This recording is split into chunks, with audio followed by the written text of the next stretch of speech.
I'm Gary Franchi, Next News Network Chief White House Correspondent, walking you through everything that came out of 1600 Pennsylvania Avenue in the last 24 hours. Brought to you alongside our streaming partner, Trump Daily Post. President Trump packed the room at the White House with the biggest names in crypto and finance and told them flat out America's going to stay #1 in digital assets and artificial intelligence. He also paused the 50% tariffs on Canada because he says we have a deal. He nominated a new FDA commissioner and unveiled something that no president has managed to build in over 50 years. So here is the day, and according to the guidance today, the president started with executive time at 8 a.m., then ran closed policy meetings in the Oval Office at 11, at 12:30, and again at 4. The one open press event on the books was 2:30 in the Roosevelt Room. And from this morning's pool report, in-town pool call time hit at 9 a.m. with Times' Nick Popley serving as the print pooler. No changes to the schedule. 10:49, the pool got called to the briefing room doors with no explanation. And now here's why.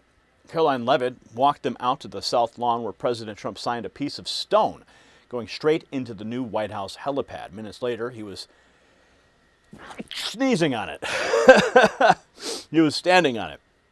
White granite donated by Sikorsky, paid for with private donations, including the president's own money. Presidents have wanted a heliport at this house for more than 50 years. Nobody got it done. Well, he did.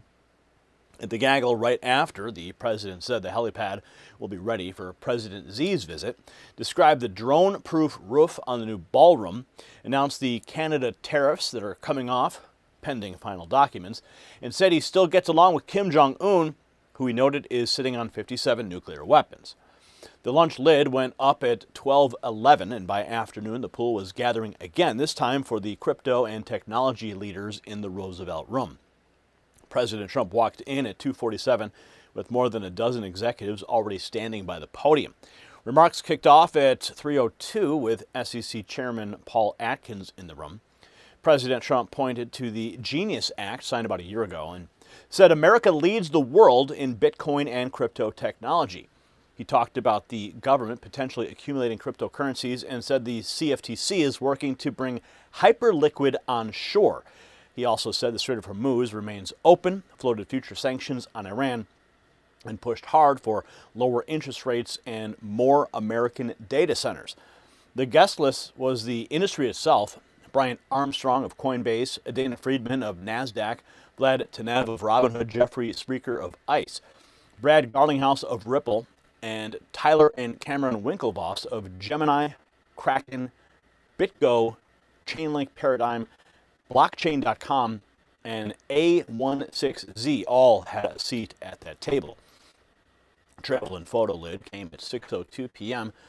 On policy, the White House released a rundown titled President Trump's Trade Agenda is Rebuilding the American Auto Industry. Ford is pulling Lincoln production out of China and bringing it home, thousands of jobs with it. And CEO Jim Farley, who is actually Chris Farley's cousin, credits the administration's policy for the move. Toyota is putting $3.6 billion into San Antonio. Honda's building the next Civic in Indiana. GM is moving $4 billion out of Mexico and into Tennessee and Kansas.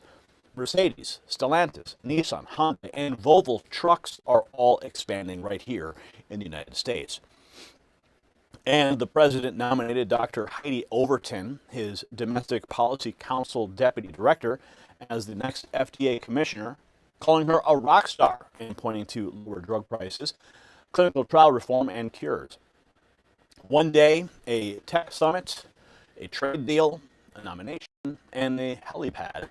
50 years overdue. That's your White House rundown for the day.